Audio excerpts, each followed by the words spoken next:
All right, Des, have a good one. All right, bro.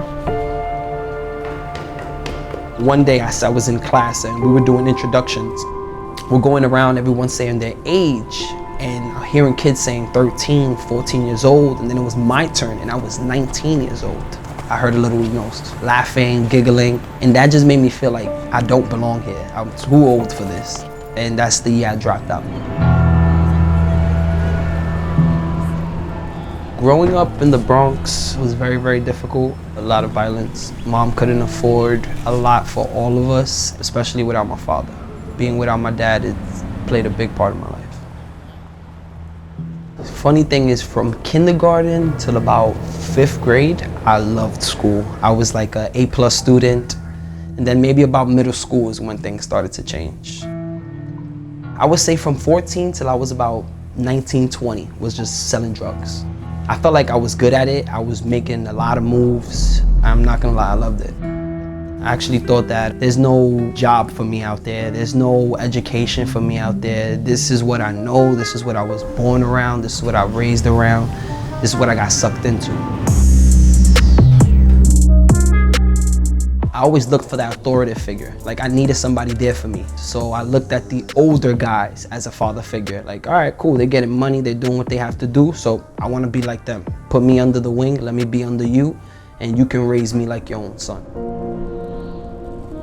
One of my boys, he wanted to go back to school, but he didn't want to go alone. So he was like, yo, bro, I know about a program in Bronx Community College. It's a dope program, let's go over there. But he ended up not showing up. I was gonna leave, and then I ran into Gene.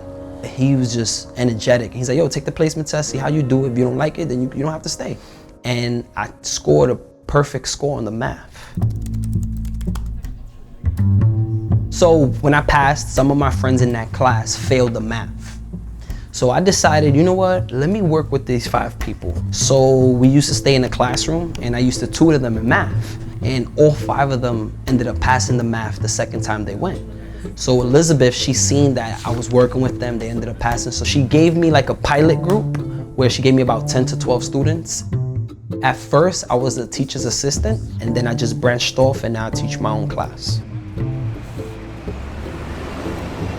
Being in that surroundings, it took me away from the streets. Every time I try to go to school, I get on the 36 bus and I run into people I have beef with. That's when I realized I can't be half in, half out. I'm either all in or I'm all out. So I decided to leave the neighborhood. And that's when Gene and Hipólito became my father figures. Andre and Salim, those became my brothers. And then I felt like you do have something. And you have some people who are gonna support you regardless of what you go through. I wanna be the opposite of my father. I wanna do everything my dad didn't do. He wasn't there for me. He's not there the way I am for my daughters. I just want to do everything that he did not do. So I decided I'm going to go hard for my daughters. I'm going to change my life for my daughters.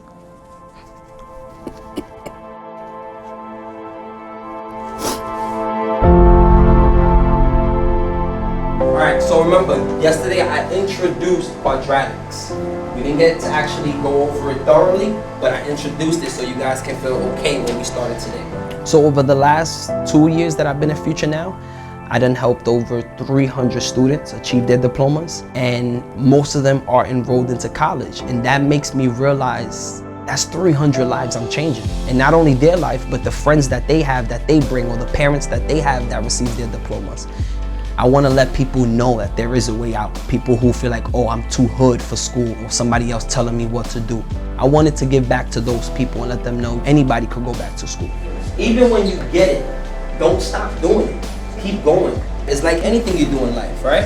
You're either all in or all out. There's no in between.